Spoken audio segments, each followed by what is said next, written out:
saison 1 Séoul, que dire, une masterclass. Mais je sais que la saison 2 va être encore plus puissante, avec encore plus de trucs à faire, donc j'ai tellement hâte, mais là pour l'instant c'était vraiment une masterclass. Le voyage en Corée, non, c'était incroyable. On peut pas mettre de mots là-dessus, c'était magique. Vraiment, c'était incroyable. On a vécu tous les deux des trucs masterclass. Rivière Anne, tu connais. Non, vraiment, c'était incroyable. Putain, la saison 1 de Séoul, tu fais sa mère. Genre vraiment, elle était d'art de ouf. Mais d'ailleurs, est-ce qu'il y aura une saison 2? Genre, on peut ou...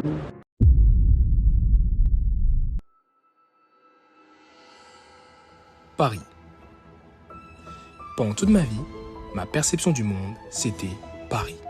Et un jour, j'ai décidé de voyager et d'aller dans le pays de mes rêves, la Corée du Sud.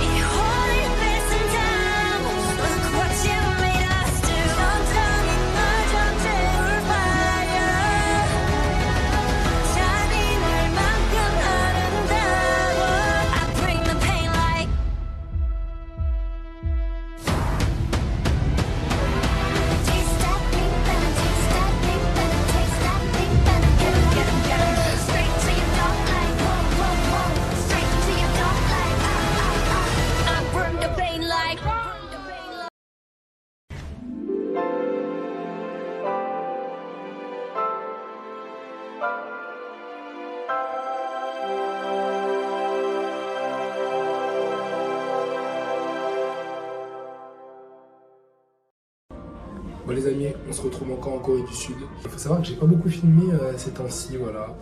En vrai j'avais vraiment envie de profiter plus de Séoul. Enfin je pense que vous me comprenez dans le sens où c'est bien de filmer, mais il faut profiter. C'est important de profiter. Mais là en tout cas on revient pour une nouvelle vidéo. En tout cas on a peut-être raté 2-3 jours. Je vais vous résumer ça. Là d'abord on va sortir de Airbnb. Et on va aller à Hongdae. Parce que Hongdae je sais pas, c'est une bonne place pour chatter ensemble, pour parler ensemble. Un peu. Donc là on va Hongdae. Celui-là. Ouah putain, je suis enrhumé sa mère. C'est horrible. La clé ici, comment il la bombarde. Oh là là. Et ouais les gars, t'as vu la daronne qui boit son jus là. Le jus il est bon hein.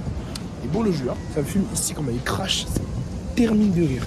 Même les darons, les yeux, tout le monde. Et du coup tu connais, moi je me suis adapté à la culture. Ah je suis mort. On fait encore une update, même avant de partir, etc. Je vais vous montrer un peu Busan du coup.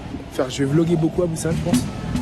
Et moi j'avais montré mon Séoul à moi entre guillemets. Certes on a tous les vlogueurs, paps, tout ça tu vois. Tu vois j'aimerais donner mon expérience, ce que j'ai vécu en Corée, surtout en étant très jeune tu vois. Et genre juste en tant que noir même, tu vois. C'est important genre. En tant que noir en Corée du Sud. Franchement, on va pas se le cacher. C'est pas que c'est un peu chaud hein. C'est qu'en fait les gens vous regardent littéralement tout le temps. Ils regardent tout le temps, c'est-à-dire que voilà, tu fais un truc, même juste t'es dans la rue, tu marches, t'es présent, tu vis seulement, on te regarde. Même je pense que c'est aussi pas là pour tous les étrangers ici, tu vois. Par exemple, tu vois, dès que je vais vers un Coréen et que je suis renois et que j'ai une caméra ou autre chose, ça commence à me parler de hip-hop, je suis en mode, mon gars, je suis en mode, voilà, ça va me parler, ça va directement être dans les clichés, etc. Voilà, il y a ça. Après, en tant que noir, ils ont plus de facilité à soit qu'on nous on vienne vers eux ou qu'ils viennent vers nous, tu vois. Par exemple, j'étais dans la gare, j'étais dans la gare, petite musique. La la la.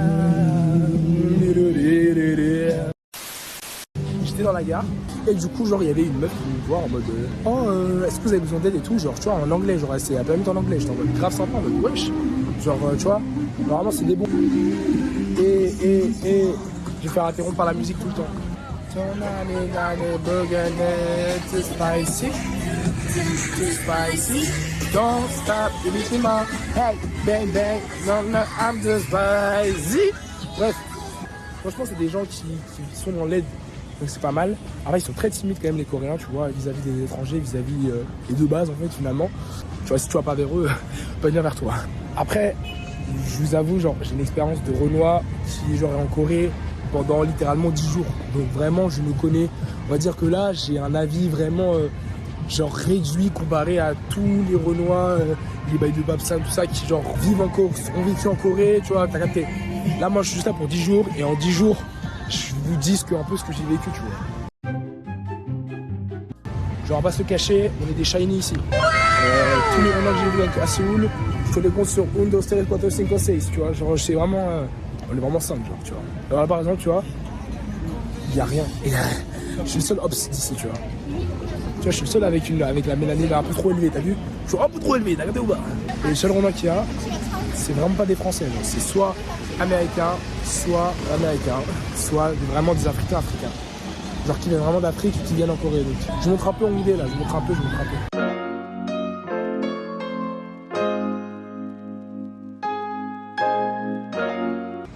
Je pense les gars, je vais mettre la caméra un peu comme ça. Comme ça, vous allez voir un peu le jour à 14h. Là les gars, vous avez un 7-Eleven juste là-bas. Voilà, ça c'est le 7-Eleven des rencontres. À chaque fois je passe devant, je fais des rencontres avec des gens. L'autre fois j'ai fait la rencontre d'un soldat américain, voilà, qui a fait la guerre, tout ça, c'est une dinguerie.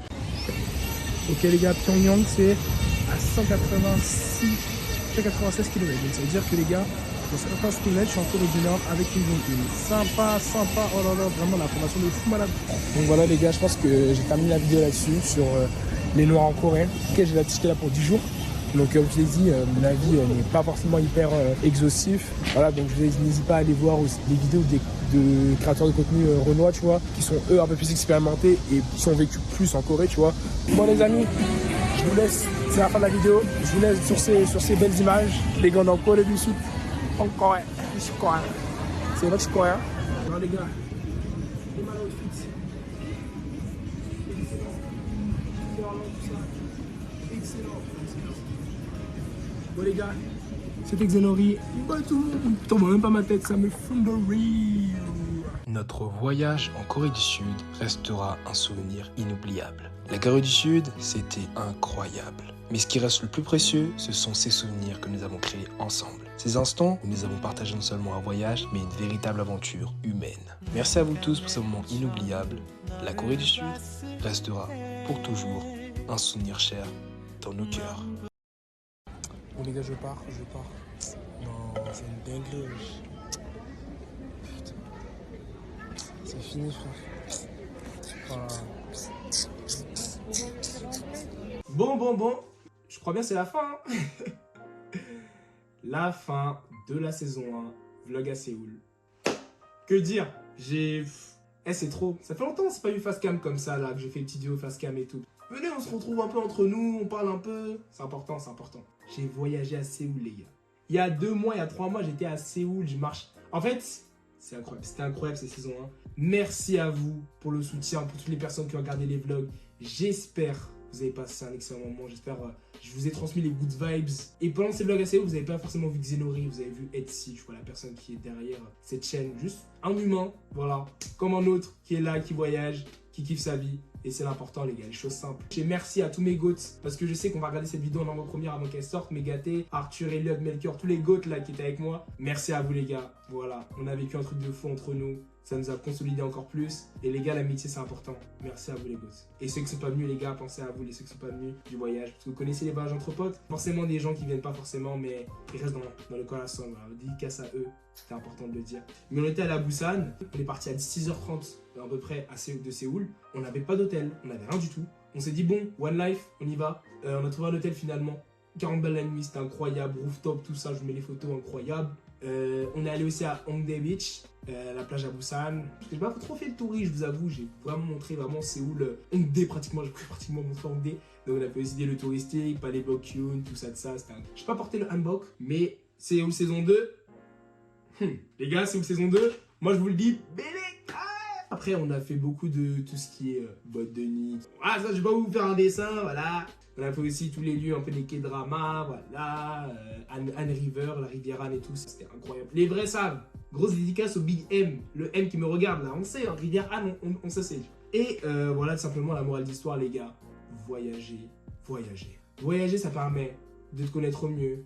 Notamment si tu vas déjà avec tes potes, ça permettra de savoir comment vous êtes hors de la France, tu vois, tout simplement. Ça permet de découvrir de nouvelles cultures, ça permet de tellement de choses. Et c'est tellement beau les voyages. Vous voyez, là, j'ai pas pleuré, mais en fait, l'émotion, elle est incroyable. Je sais pas comment vous dire, mais quand vous voyagez et que le voyage, c'est le voyage de votre vie, vous voyez ce que je veux dire? Parce que là, clairement, j'ai jamais autant ressenti de joie de ma vie. Je me suis arrêté dans les rues de Séoul. J'ai dit, putain, merci la vie. Je suis reconnaissant, en fait, tout simplement de ce que j'ai. J'ai jamais eu ça, jamais eu ce sentiment où je me arrête dans la rue, je me dis, putain, je suis content de vivre quand même. Aller voyager en Europe, pas seulement en Asie, voyager en Europe, voyager dans les pays qui vous attirent. Parce que comme on dit, les TikTok là qui passent, là où on dit, quand tu es attiré par un pays, c'est qu'il y a quelque chose qui t'attend. C'est le mot de la fin. Là, je vais clore cette saison 1 comme ça, là. Non, je peux pas. Je peux pas. Non. Sur ce, les gars, prenez soin de vous. Faites des projets, travaillez sur vous-même.